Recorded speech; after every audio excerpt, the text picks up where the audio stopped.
ಅದು 2024 ಆಗಸ್ಟ್ 20ನೇ ತಾರೀಕು. ತೆಲಂಗಾಣ ರಾಜ್ಯದ ಕರೀಂನಗರದ MPPS ಶಾಲೆಯ ವಿದ್ಯಾರ್ಥಿನಿ ನಯನ ಎಂದಿನಂತೆ ಶಾಲೆಗೆ ಬಂದಿದ್ದಾಳೆ. 2ನೇ ಪೀರಿಯಡ್ ಮುಗಿಯುತ್ತಿದ್ದ ಹಾಗೆ ಅವಳ ಕಿವಿ ಬಳಿ ತುರಿಕೆ ಆರಂಭವಾಗಿದೆ. ಏನೋ ಮೊದಲು ಸ್ವಲ್ಪ ತುರಿಕೆ ಆಗುತ್ತಿದೆ ಅಂತ ಕೈಯಿಂದನೇ ಅವಳು ಕೆರೆದುಕೊಂಡಿದ್ದಾಳೆ. ಆದರೆ ವಿಪರೀತ ತುರಿಕೆ ಆಗೋದ್ರಿಂದ ತನ್ನ ಬಳಿ ಇದ್ದ ಪೆನ್ಸಿಲ್ನಿಂದ ಕಿವಿಯಲ್ಲಿ ತುರಿಕೆಯನ್ನ ನಿಲ್ಲಿಸಲು ಮುಂದಾಗಿದ್ದಾಳೆ.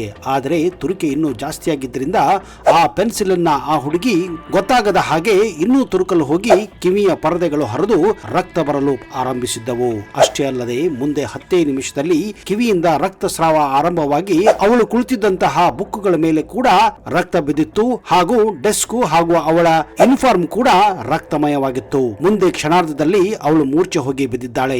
ಶಾಲೆಯಲ್ಲಿ ಗಂಭೀರವಾಗಿ ಪಾಠ ನಡೆಯುತ್ತಿದ್ದ ಕಾರಣ ಹುಡುಗರು ಕೂಡ ಅವಳ ಕಡೆ ಹೆಚ್ಚು ಗಮನ ಕೊಟ್ಟಿಲ್ಲ. ಮೇಲಾಗಿ ನಯನ ಹಿಂದಿನ ಬೆಂಚಿನಲ್ಲಿ ಕುಳಿತುಕೊಂಡಿದ್ದಳು. ಅವಳ ಇಬ್ಬರು ಸಹಪಾಠಿಗಳು ಈ ವಿಷಯ ಗೊತ್ತಾಗುತ್ತಿದ್ದ ಹಾಗೆ ಟೀಚರ್ಗೆ ಹೇಳಿದ್ದಾರೆ. ವಿಷಯ ಗೊತ್ತಾಗುತ್ತಿದ್ದ ಹಾಗೆ ಅವಳನ್ನ ಒಂದು ಆಟೋದಲ್ಲಿ ಆಸ್ಪತ್ರೆಗೆ ಸೇರಿಸಿದ್ದರು. ಆಸ್ಪತ್ರೆಯಲ್ಲಿ ವೈದ್ಯರು ನಯನಾಳ ಕಿವಿಯನ್ನ ಪರೀಕ್ಷೆ ಮಾಡಿ ನೋಡಿದಾಗ ಗೊತ್ತಾಗಿದ್ದು ಒಂದು ವಿಚಿತ್ರ ಹಾಗೂ ಭಯಾನಕ ಸಂಗತಿ. ಹೀಗೆ ತುರಿಕೆ ಬರಲು ಕಾರಣವಾಗಿದ್ದೇ ಹಿಂದಿನ ರಾತ್ರಿ ನಯನ ತಿಂದಂತಹ ಬೂದು ಕುಂಬಳಕಾಯಿ. ನೀವು ಕೂಡ ಈಗ ಆಶ್ಚರ್ಯ ಪಡಬಹುದು, ಬೂದು ಕುಂಬಳಕಾಯಿ ತಿನ್ನುವುದರಿಂದ ಹೀಗೆಲ್ಲ ಆಗುತ್ತಾ ಅಂತ. ಯಾಕಂದ್ರೆ ಕುಂಬಳಕಾಯಿ ಆರೋಗ್ಯಕ್ಕೆ ಒಳ್ಳೆಯದು ಅಂತ ಅನಾದಿ ಕಾಲದಿಂದಲೂ ನೀವು ಕೇಳಿಕೊಂಡು ಬಂದಿದ್ದೇವೆ. ಆದರೆ ಇಲ್ಲಿ ಕುಂಬಳಕಾಯಿ ಇಂತಹೊಂದು ಅನಾಹುತಕ್ಕೆ ಕಾರಣವಾಗುತ್ತದಂದ್ರೆ ನಿಜಕ್ಕೂ ಅಚ್ಚರಿ ಪಡುವಂತಹ ವಿಷಯವೇ ಸರಿ.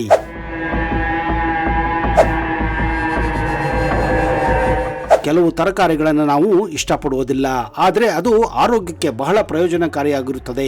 ಹಾಗಿರುವಾಗ ತಮಗೆ ಇಷ್ಟವಿಲ್ಲದಿದ್ದರೂ ಕೂಡ ನಾವು ಅದನ್ನ ಸೇವಿಸಬೇಕಾಗುತ್ತದೆ. ಅಂತಹ ತರಕಾರಿಗಳಲ್ಲಿ ಬೂದ ಕುಂಬಳಕಾಯಿ ಒಂದು. ಜರ್ಮನಿಯಲ್ಲಿ ಬೂದ ಕುಂಬಳಕಾಯಿಯನ್ನ ಬಿಯರ್ ಮಾಡಲು ಕೂಡ ಬಳಸುತ್ತಾರೆ. ಜರ್ಮನಿಯಲ್ಲಿ ಬೂದ ಕುಂಬಳಕಾಯಿ ಬಿಯರ್ಗೆ ಭಾರಿ ಡಿಮ್ಯಾಂಡ್ ಅಂದ್ರೆ ಡಿಮ್ಯಾಂಡು. ಅಲ್ಲಿ ನಡೆಯುವ ಕೆಲವೊಂದು ಹಬ್ಬಗಳಲ್ಲಿ ಬೂದ ಕುಂಬಳಕಾಯಿ ಬಿಯರ್ ಅನ್ನೇ ಹೆಚ್ಚಾಗಿ ಬಳಸುತ್ತಾರೆ. ಅದರಲ್ಲೂ ಹೆಣ್ಣು ಮಕ್ಕಳು ಈ ಬಿಯರ್ ಅನ್ನೇ ಹೆಚ್ಚಾಗಿ ಇಷ್ಟಪಡುತ್ತಾರೆ. ಈ ಬೂದು ಕುಂಬಳಕಾಯಿ ಬಿಯರ್ ವಿಶೇಷತೆ ಏನಂದ್ರೆ ಇದು ಸ್ವಲ್ಪವೇ ಕುಡಿದರೆ ಸಾಕು, ಬೇಗನೆ ನಶೆ ಇರುತ್ತದೆ. ಹೀಗಾಗಿ ಅಲ್ಲಿನ ಹುಡುಗಿಯರು ನಶೆ ಮಾಡಲು ಈ ಬೂದು ಕುಂಬಳಕಾಯಿ ಬೀರನ್ನೇ ಬಳಸುತ್ತಾರೆ ಎನ್ನುವುದು ವಿಶೇಷತೆ ಹಾಗೂ ವಿಚಿತ್ರ ಕೂಡ. ಇದೇ ಕಾರಣ ಭಾರತದ ಬೂದು ಕುಂಬಳಕಾಯಿಗಳಿಗೆ ಯುರೋಪ್ ಕಂಟ್ರಿಗಳಲ್ಲಿ ಭಾರಿ ಬೇಡಿಕೆ ಕೂಡ ಇದೆ. ಕರ್ನಾಟಕ, ತಮಿಳುನಾಡು, ಮಹಾರಾಷ್ಟ್ರ, ಆಂಧ್ರಗಳಲ್ಲಿ ಬೆಳೆಯುವಂತಹ ಬೂದು ಕುಂಬಳಕಾಯಿಗಳು, ಅದರಲ್ಲಿ A1 ಕ್ವಾಲಿಟಿ ಬೂದು ಕುಂಬಳಕಾಯಿಗಳು ಜರ್ಮನಿ, ಫ್ರಾನ್ಸ್ ಮತ್ತು ಇಟಲಿ ದೇಶಗಳಿಗೆ ಭಾರಿ ಪ್ರಮಾಣದಲ್ಲಿ ರಫ್ತು ಕೂಡ ಆಗುತ್ತವೆ. ಇತ್ತೀಚೆಗೆ ಭಾರತದಲ್ಲೂ ಕೂಡ ಈ ಬೂದು ಕುಂಬಳಕಾಯಿ ಬೇರನ್ನು ಕೂಡ ಮಾಡಲು ಆರಂಭಿಸಿದ್ದಾರೆ. ಭಾರತದಲ್ಲಿ ಬೂದು ಕುಂಬಳಕಾಯಿಯನ್ನು ಹೆಚ್ಚಾಗಿ ಆಗ್ರಾ ಪೇಟ ಮಾಡಲು ಬಳಸಲಾಗುತ್ತದೆ. ಈ ಬೂದು ಕುಂಬಳಕಾಯಿಯನ್ನ ಬೆಳೆಸಿ ಆಗ್ರಾದ ಪ್ರಸಿದ್ಧವಾದಂತಹ ಸಿಹಿ ತಿಂಡಿ ಪೇಟ ಕೂಡ ತಯಾರಾಗುತ್ತದೆ. ಇವುಗಳನ್ನ ಚಿಕ್ಕ ಚಿಕ್ಕ ಪೇಡೆ ಅಂದ್ರೆ ಚೌಕಾಕಾರದಲ್ಲಿ ಕತ್ತರಿಸಿ ಬೇಯಿಸಿ ಆಮೇಲೆ ಇವುಗಳನ್ನ ಸಕ್ಕರೆ ಪಾಕದಲ್ಲಿ ಕೆಲವು ದಿನಗಳ ಕಾಲ ಇಟ್ಟು ಈ ಪ್ರಸಿದ್ಧವಾದಂತಹ ಆಗ್ರಾ ಪೇಟವನ್ನು ಕೂಡ ತಯಾರಿಸುತ್ತಾರೆ. ನಿಜಕ್ಕೂ ಈ ಪೇಟ ಆರೋಗ್ಯಕ್ಕೆ ತುಂಬಾನೇ ಒಳ್ಳೆಯದು ಅಂತ ಕೂಡ ಹೇಳಲಾಗುತ್ತದೆ. ನೀವು ಕೂಡ ಆಗ್ರಾ ಪೇಟವನ್ನ ಸೇವಿಸಿರಬಹುದು ಹಾಗೂ ಅದರ ರುಚಿಯನ್ನು ಕೂಡ ಅನುಭವಿಸಿರಬಹುದು.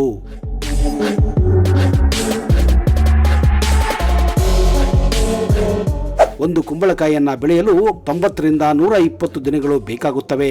ಇಂದು ಜಗತ್ತಿನಲ್ಲಿ 150ಕ್ಕೂ ಹೆಚ್ಚು ವಿವಿಧ ಪ್ರಭೇದಗಳು ಈ ಕುಂಬಳಕಾಯಿಯಲ್ಲಿ ನೀವು ಕಾಣಬಹುದು. ಅಂದ ಹಾಗೆ ಅಮೆರಿಕದಲ್ಲಿ ಅತಿ ಹೆಚ್ಚು ಬೂದ ಕುಂಬಳಕಾಯಿಯನ್ನ ಬೆಳೆಯಲಾಗುತ್ತದೆ. ಅಮೆರಿಕದಲ್ಲಿನ ಅತ್ಯಂತ ಭಾರವಾದ ಕುಂಬಳಕಾಯಿ ದಾಖಲೆಯು 2560 ಪೌಂಡುಗಳು ದೊಡ್ಡದಾದಂತಹ ಒಂದು ಕುಂಬಳಕಾಯಿಯನ್ನ 2022 ಅಕ್ಟೋಬರ್ನಲ್ಲಿ ಬೆಳೆಯಲಾಗಿತ್ತು. ಅಂದ ಹಾಗೆ ಮೊಟ್ಟ ಮೊದಲ ಬಾರಿಗೆ ಕುಂಬಳಕಾಯಿಯನ್ನ ಮಧ್ಯ ಅಮೆರಿಕದಲ್ಲಿ ಹುಟ್ಟಿಕೊಂಡಿದ್ದವು ಎಂದು ಇತಿಹಾಸ ಸಾರುತ್ತದೆ. ಅಂದ ಹಾಗೆ ಇವು ಅಂಟಾರ್ಟಿಕಾವನ್ನ ಹೊರತುಪಡಿಸಿ ಎಲ್ಲಾ ಖಂಡಗಳಲ್ಲಿಯೂ ನೀವು ಕುಂಬಳಕಾಯಿಯನ್ನ ಬೆಳೆಯುವುದನ್ನ ಕಾಣಬಹುದು.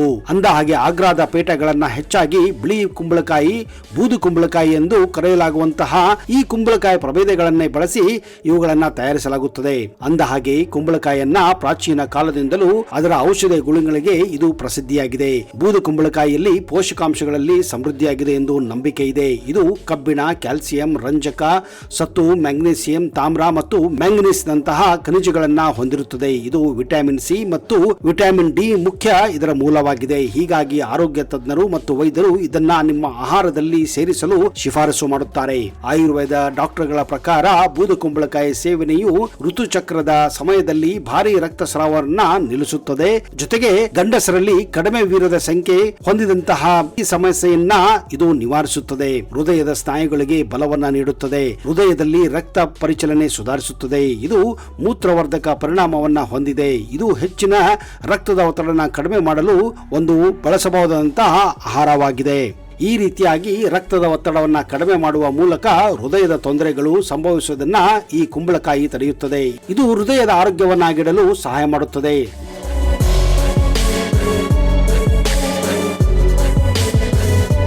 ಜ್ವರ ಮತ್ತು ಶೀತದ ಚಿಕಿತ್ಸೆಯಲ್ಲಿ ಬೂದುಕುಂಬಳಕಾಯಿಯನ್ನ ಆಯುರ್ವೇದದ ಔಷಧಿಯಾಗಿ ಬಳಸಲಾಗುತ್ತದೆ. ಕೆಮ್ಮು, ಜ್ವರ, ಸುಡುವ ಸಂವೇದನೆ ಇತ್ಯಾದಿಗಳಲ್ಲಿ ಬೂದುಕುಂಬಳಕಾಯಿ ಪರಿಣಾಮಕಾರಿ ಎಂದು ಕೂಡ ತಜ್ಞರು ಹೇಳುತ್ತಾರೆ. ಮೂತ್ರಪಿಂಡಕ್ಕೆ ಬೂದುಕುಂಬಳಕಾಯಿ ಪ್ರಯೋಜನಕಾರಿ. ಅಲ್ಲದೆ ಮೂತ್ರ ವಿಸರ್ಜನೆ ಸಮಸ್ಯೆ ಇರುವವರು, ಪದೇ ಪದೇ ಮೂತ್ರಪಿಂಡದಲ್ಲಿ ಕಲ್ಲು ಆಗುವ ತೊಂದರೆ ಇರುವವರು ಬೂದುಕುಂಬಳಕಾಯಿ ಸೇವಿಸಬಹುದು. ಬೂದುಕುಂಬಳಕಾಯಿ ಗ್ಯಾಸ್ ಮತ್ತು ಮಲಬದ್ಧತೆಯನ್ನ ನಿವಾರಿಸುತ್ತದೆ. ಗ್ಯಾಸ್ ಮತ್ತು ಮಲಬದ್ಧತೆ ಎರಡು ಹೊಟ್ಟೆಗೆ ಸಂಬಂಧಿಸಿದ ಸಮಸ್ಯೆಗಳು. ಅದನ್ನ ಹೋಗಲಾಡಿಸಲು ಕುಂಬಳಕಾಯಿಯನ್ನ ನೀವು ಬಳಸಬಹುದು. ವಾಸ್ತವವಾಗಿ ಕುಂಬಳಕಾಯಿ ಗ್ಯಾಸ್ಟ್ರೋ ಪ್ರೊಟೆಕ್ಟಿವ್ ಮತ್ತು ಉತ್ಕರ್ಷಣ ನಿರೋಧಕ ಗುಣಲಕ್ಷಣಗಳನ್ನ ಇದು ಹೊಂದಿದೆ. ಈ ಗುಣದಿಂದಾಗಿ ಇದು ಮಲಬದ್ಧತೆ ಮತ್ತು ಗ್ಯಾಸ್ ಸಮಸ್ಯೆಯಿಂದ ಪರಿಹಾರ ನೀಡುತ್ತದೆ. ಕುಂಬಳಕಾಯಿಯಲ್ಲಿ ಫೈಬರ್ ಅಂಶ ಹೆಚ್ಚಿರುವುದರಿಂದ ಇದು ಕರಳಿನ ಆರೋಗ್ಯವನ್ನ ಸುಧಾರಿಸುತ್ತದೆ. ಅಂದ್ರೆ ಮಲಬದ್ಧತೆ, ಗ್ಯಾಸ್ ಮತ್ತು ಅಸಿಡಿಟಿಯಂತಹ ಅಜೀರ್ಣ ಸಮಸ್ಯೆಗಳಿರುವವರು ಈ ಪಾನೀಯನ್ನ ತಮ್ಮ ದಿನಚರಿಯಲ್ಲಿ ಸೇರಿಸಿಕೊಳ್ಳಬಹುದು. ಈ ರಸವು ಶಕ್ತಿಯ ಮಟ್ಟವನ್ನ ಹೆಚ್ಚಿಸುವುದರಲ್ಲಿ ಪ್ರಮುಖ ಪಾತ್ರವನ್ನ ವಹಿಸುತ್ತದೆ. ಹೀಗಾಗಿ ನಿಯಮಿತವಾಗಿ ದೇಹದ ದೌರ್ಬಲ್ಯವನ್ನು ಅನುಭವಿಸಲು ತಮ್ಮ ಆರೋಗ್ಯದಲ್ಲಿ ನಿಯಮಿತವಾಗಿ ಬೂದುಕುಂಬಳಕಾಯಿ ರಸವನ್ನ ಕುಡಿಯಬೇಕು. ಅಂದ ಹಾಗೆ ಕುಂಬಳಕಾಯಿಯನ್ನು ಸಾಯಂಕಾಲ ಸೇವಿಸುವುದರಿಂದ ಇದು ಗಂಡು ಮತ್ತು ಹೆಣ್ಣಿನಲ್ಲಿ ಕಾಮೋತ್ತೇಜನ ಕೂಡ ಹೆಚ್ಚಿಗೆ ಮಾಡುತ್ತದೆ. ಇದೇ ಕಾರಣ ಆಸ್ಟ್ರೇಲಿಯಾ ಮತ್ತು ನ್ಯೂಜಿಲೆಂಡ್ನಲ್ಲಿ ಮದುವೆಯಾದಾಗ ಬೂದುಕುಂಬಳಕಾಯಿಯನ್ನ ನವ ವಧುಗಳಿಗೆ ಕಾಣಿಕೆಯಾಗಿ ಕೊಡುವ ವಾಡಿಕೆ ಇದೆಯಂತೆ.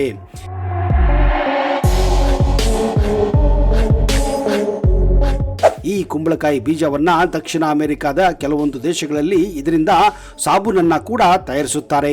ಈ ಸಾಬೂನುಗಳಿಗಾಗಿ ವಿಶ್ವಾದ್ಯಂತ ಭಾರಿ ಬೇಡಿಕೆ ಕೂಡ ಇದೆ. ಬೂದುಕುಂಬಳಕಾಯಿ ತಿನ್ನುವುದರಿಂದ ಹಲವಾರು ಹೊಟ್ಟೆಗೆ ಸಂಬಂಧಿಸಿದ ಕಾಯಿಲೆಗಳು ಕೂಡ ಮಾಯವಾಗುತ್ತದೆ. ಅಷ್ಟೇ ಅಲ್ಲದೆ ಇದು ನಿಮ್ಮ ಲಿವರ್ ಹಾಗೂ ಕಿಡ್ನಿ ಸ್ವಸ್ಥವನ್ನಾಗಿಡಲು ಮತ್ತು ಇದನ್ನ ಕ್ಲೀನ್ ಮಾಡಲು ಕೂಡ ಭಾರಿ ಪ್ರಮಾಣದಲ್ಲಿ ಸಹಾಯ ಮಾಡುತ್ತದೆ. ತಿಂಗಳಲ್ಲಿ 2 ಬಾರಿ ಕುಂಬಳಕಾಯಿಯನ್ನ ತಿನ್ನುವುದರಿಂದ ನಮ್ಮ ದೇಹದಲ್ಲಿ ಅಡಗಿರುವ ಹಲವಾರು ಗಲೀಜು ಮತ್ತು ನಮ್ಮ ದೇಹದಿಂದ ಡಿಟಾಕ್ಸ್ ಆಗುತ್ತವೆ. ದಕ್ಷಿಣ ಅಮೆರಿಕದ ಅರ್ಜೆಂಟೈನಾದಲ್ಲಿ 1997 ಡಿಸೆಂಬರ್ನಲ್ಲಿ ಉತ್ಖನನ ಮಾಡುತ್ತಿರುವಾಗ ಕೆಲವು ಮಣ್ಣಿನ ಪಾತ್ರೆಗಳು ಕಂಡು ಬಂದಿದ್ದವು. ಆ ಪಾತ್ರೆಗಳನ್ನು ತೆಗೆದು ನೋಡಿದಾಗ ಅವುಗಳಲ್ಲಿ ಒಂದು ಪಾತ್ರೆಯಲ್ಲಿ ಚಿನ್ನದ ನಾಣ್ಯಗಳಿದ್ದರೆ ಇನ್ನೊಂದು ಪಾತ್ರೆಯಲ್ಲಿ ಬೆಳ್ಳಿಯ ನಾಣ್ಯಗಳಿದ್ದವು. ಆದರೆ ವಿಶೇಷತೆ ಏನೆಂದರೆ 3ನೇ ಪಾತ್ರೆಯಲ್ಲಿ ಕುಂಬಳಕಾಯಿ ಬೀಜಗಳು ಕಂಡು ಬಂದಿದ್ದವು. ಇದು ಅಲ್ಲಿನ ಪುರಾತತ್ವ ಇಲಾಖೆಗೆ ವಿಚಿತ್ರ ಅನಿಸಿತು. ಅಂದ್ರೆ ಆಗಿನ ಕಾಲದಲ್ಲಿ ಚಿನ್ನ, ಬೆಳ್ಳಿಯ ಹಾಗೆ ಕುಂಬಳಕಾಯಿ ಬೀಜಗಳನ್ನ ಬಳಸುತ್ತಿದ್ದರು ಅನ್ನೋದು ಇದರಿಂದ ಕಂಡು ಬಂದಿತ್ತು. ಇದರಿಂದಲೇ ಗೊತ್ತಾಗುತ್ತದೆ ಕುಂಬಳಕಾಯಿ ಎಷ್ಟು ಮಹತ್ವ ಅಂತ. ಆದ್ರೆ ಕೆಲವೊಂದು ಸಂದರ್ಭಗಳಲ್ಲಿ, ಕೆಲವೊಂದು ಸೀಸನ್ಗಳಲ್ಲಿ ಕುಂಬಳಕಾಯಿಯನ್ನ ತಿಂದರೆ ಕೆಲವರಿಗೆ ಇದು ಅಲರ್ಜಿ ಕೂಡ ಆಗುತ್ತದೆ. ಹೀಗೆ ಅಲರ್ಜಿ ಆದಾಗ ಹೆಚ್ಚಾಗಿ ಹೊಟ್ಟೆ ನೋವು, ಅತಿಸಾರ, ವಾಕರಿಕೆ ಮತ್ತು ಕೆಲವು ಸಂದರ್ಭಗಳಲ್ಲಿ ತುರುಕೆ ಕೂಡ ಜಾಸ್ತಿ ಆಗುತ್ತದೆ. ಹೀಗಾಗಿ ಇಂತಹ ಅಲರ್ಜಿ ಇರುವವರು ಕುಂಬಳಕಾಯಿಯನ್ನ ಆದಷ್ಟು ಅವಾಯ್ಡ್ ಮಾಡುವುದೇ ಒಳ್ಳೆಯದು. ಇಂತಹ ಅಲರ್ಜಿ ಇರುವವರು ಕುಂಬಳಕಾಯಿಯನ್ನ ಸೇವಿಸಬಾರದು. ಅಲರ್ಜಿ ಇರುವಂತಹ ಗರ್ಭಿಣಿಯರು ಆದಷ್ಟು ಕುಂಬಳಕಾಯಿಯನ್ನ ಸೇವಿಸಬಾರದು. ಇದು ಹುಟ್ಟುವ ಮಕ್ಕಳ ಮೇಲೂ ಕೂಡ ಪರಿಣಾಮ ಬೀರುತ್ತದೆ. ಇಲ್ಲವಾದರೆ ತೆಲಂಗಾಣದ ಶಾಲೆಯಲ್ಲಿ ನಡೆದ ಘಟನೆ ಕೂಡ ನಿಮ್ಮ ಜೀವನದಲ್ಲಿ ಮರುಕಳಿಸಬಹುದು. ಹೀಗಾಗಿ ಕುಂಬಳಕಾಯಿಯನ್ನ ಅಲರ್ಜಿ ಇರುವವರು ದಯವಿಟ್ಟು ಸೇವಿಸಬೇಡಿ. ಸ್ನೇಹಿತರೆ, ಈ ಮಾಹಿತಿ ನಿಮಗೆ ಇಷ್ಟವಾದರೆ ಈಗಲೇ ಕುಂಬಳಕಾಯಿ ಬಗ್ಗೆ ನಿಮ್ಮ ಅನಿಸಿಕೆಯನ್ನ ಕಮೆಂಟ್ ಬಾಕ್ಸ್ ಅಲ್ಲಿ ಹಾಕಿ.